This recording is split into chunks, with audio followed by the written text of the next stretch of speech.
Well, hello and welcome to Conversations here on the KATV YouTube page. I'm Chris May. We've been telling you now for a couple of weeks about our campaign to raise awareness about sickle cell disease, and a key part of that effort is increasing blood donations. To talk more about that today, we're pleased to be joined by the Executive Director of the Arkansas Blood Institute, Mario Sedlock, is with us today. Mario, welcome. Thanks so much for being here. Well, thank you, Chris. It's a pleasure to be here. Well, it's a pleasure to have you as well. I want to get all into sickle cell, but first, give us a kind of a general overview of the mission and purpose of the Arkansas Blood Institute. Sure. Well, quite simply, the mission at the Arkansas Blood Institute is to save lives through blood donations. And so each day, our team is out in the field collecting at churches and high schools and collecting in community centers. And we have facilities of our own where we collect blood, but all for the purposes of simply allowing people to roll up their sleeve for an hour and come in and save a life. It's so easy to do and so very important. It is, and really we just look at ourselves as we're just a conduit to allow people to do something that they know will make a difference in somebody's life. How is ABI different than, say, the Red Cross or other places where people might donate blood? Well, primarily we, from a blood banking standpoint, we're essentially the same. So we just have different footprints, I would say. Okay. And of course, blood donations are critical, as I mentioned off the top, in the fight against sickle cell disease, which has brought the Arkansas Blood Institute together with KATV in the month of April. Let's talk about sickle cell disease. What is it? What do people need to know about sickle cell? Okay. I think the most important thing is that people that deal with sickle cell have a need. And they're going to go through situations periodically where they're going to go through a lot of pain. They're going to struggle as their blood just begins to clot, and so they need help with various treatments to help to relieve that pain. And we're just happy that blood is one of those items that can be used to help people when they have a specific need or they're dealing with anemia. Mm-hmm. And this is a disease that specifically affects African-Americans and Latinos. Tell us more about that. Correct. People of color are more apt to suffer from sickle cell disease. What we do know is 100 to 200,000 people a year struggle with sickle cell, and some need treatment more often, and others may need just periodic treatment. How does sickle cell disease present and manifest itself? What are the signs and symptoms that people experience? Sure. There's a lot of different symptoms. I'm not a medical person, but I do know that one of the most revealing things is feeling weak, having pain, and just different. Like I said, it's going to affect people. Sometimes even when the barometer and the weather changes, they'll start to feel that pain. And it's like so again, there's a lot of different things that may trigger a need or an episode where they have a reaction to having sickle cell, but we just never know from one day to the next. And we know it can be deadly. I read a alarming statistic that most people with sickle cell don't live to see the age of 50. Yeah. Well, we do know that younger people and children are really the highest risk age group for that. And so again, once I think a person starts getting treatment, the chances of survival are much better. And so hopefully the sooner that it's caught, the better it will be for the patient. You mentioned treatment. We know there is no cure for sickle cell, but those who donate blood can help in the treatment process. Kind of walk us through how that works. Sure. They are lifesavers.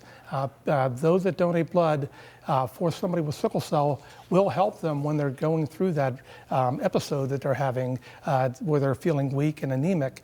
And for testimonies over the years that people will say they felt like they came alive again after that blood donation. And the most important thing, though, for the recipients of the blood is that the donor better matches them from an ethnic standpoint and blood type, because it is going to have less antibodies. It's going to be a better match for them to be treated. So for that reason, it's important that African-Americans and Latinos in particular get out and donate blood. Absolutely, and that's why we're so excited to work with KATV on this campaign, because we really want to get awareness out there and the importance of making sure that we have a diverse blood supply because we have a diverse community. Right, no doubt. You hear an expression or a phrase like blood transfusion, and it sounds like something scary and something really big. What are we talking about here when we talk about transfusions to treat sickle cell? How much blood, for instance, would it take to go through that process that would help relieve someone from a pain cycle? Sure, that could depend on the individual, but it can be as much as having an entire replenishment, where they actually do an exchange, they call it, where they are just basically having all of their blood really replaced. How often can that be done? How often is it done in order to treat people's pain? Yeah, again, I think maybe by individual, that's going to be a little bit different, but we do know that what we're told is it's very frequent. So it could be monthly, it could be bi-monthly, but I think it's just whenever needed. Okay, and this is kind of the ultimate treatment for sickle cell. We're told there are other ways to kind of help yourself with self-care, with exercise, with eating right. It's kind of a comprehensive plan to deal with this disease. Sure, and there's some folks that maybe just have to take a pain medication.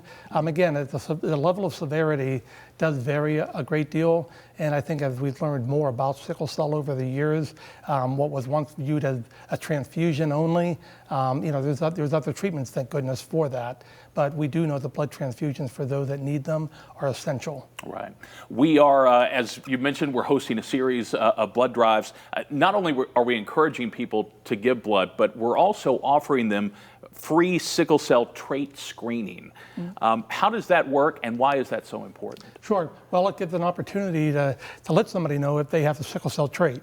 So when a person comes in and donates, we will, through our normal process of drawing tubes to be able to test their blood, we will do the testing for them at no charge.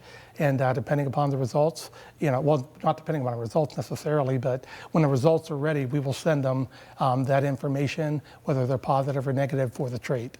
And you can carry the trait without experiencing the illness. But why is it so important that people know whether they have the trait? Well, I think again, it's going to help them to really just for a health benefit for them to know that, and understanding that there may be somebody in their family or somebody that runs in with their genes, because it is passed on within family members, to know that if they're at risk or not for sickle cell. Okay, you've been in this business a long time. What's the biggest challenge to getting people in the door to donate blood? Well, the biggest challenge is that no one's asked a person to donate blood. Is the number one reason that people do not donate. So, but one of the challenges, I think, are that we have times that, like weather we've had recently in February, where we were shut down essentially for 2 weeks here in our area. This past couple of days, we've been hit with difficult weather also. So I think, a lot of times people just don't understand the impact on blood drives. Something as simple as the weather could make all the difference in the world of whether or not we've got an adequate blood supply. Yeah. I'm sure that something as simple as people just being scared of needles also is something that you have to overcome and is an obstacle in the business. We hear it. I've heard it often in 25 years, but 70% of people will likely need a blood transfusion at some time in their life. And so that little pinch that a person experiences when they donate blood, we just ask that, hey, think about the greater good that's being achieved by coming in and saving a life. A pinprick is a small price to pay for saving a life. Obviously, the coronavirus pandemic affected all of our lives in monumental ways. I imagine it was a significant obstacle for blood donation as well. It was. It pretty much had to transition our business. And most people don't realize how much blood, for example, we collect from high schools and colleges. Almost 30% of the blood we collect comes from high schools and colleges. And we know that when the pandemics first hit, they were the first that were closed. And so we lost access to a good number of our donors. And then businesses were closing down, people working from home. And so I think it started to compound where we were having to transition almost 50% of our entire business to find new ways and creative ways to collect, because there were just less places to be able to go. And so, people in Arkansas have been tremendous. We were able to continue to meet the needs of Arkansas because people understand how important it is, and we're just thankful that they did. No doubt. Although right now, we're in a bit of a tough time. Tell us about kind of the current status of the Arkansas blood supply. Sure. We've been fighting very hard over these last couple of years to continue to maintain a blood supply, where most parts of the country have really been in constant emergency and appeals. We've been pretty fortunate here, but in February we had the 2 snowstorms, and again just recently this week, we just have not been able to get over the hump, so to speak, to get ourselves where we felt comfortable that we had at least a 3 to 5 day supply of blood. We've been hovering around 2 for a long time. And again, it doesn't take but one storm or one event to really put a dent into our ability to really meet the needs. So how can people donate if they want to go for the first time, or if they want to pick back up? What's the best way to go about that? The easiest way is to go to arkbi.org, our website. They can put in their zip code, and we'll be able to very easily tell them where they have a location where they can donate blood. Okay, it's so important to do, and it can save a life. Mario Sedlock with the Arkansas Blood Institute, thanks so much for the conversation today. Great to be with you. We appreciate all your hard work. Thank you, Chris. And you can find a list of our upcoming blood drives on KATV.com. Thanks for watching. Make sure to hit that like button and subscribe here to the KATV YouTube page. And if there's someone you'd like to see on Conversations, let us know in the comments. I'm Chris May. We'll see you for our next conversation.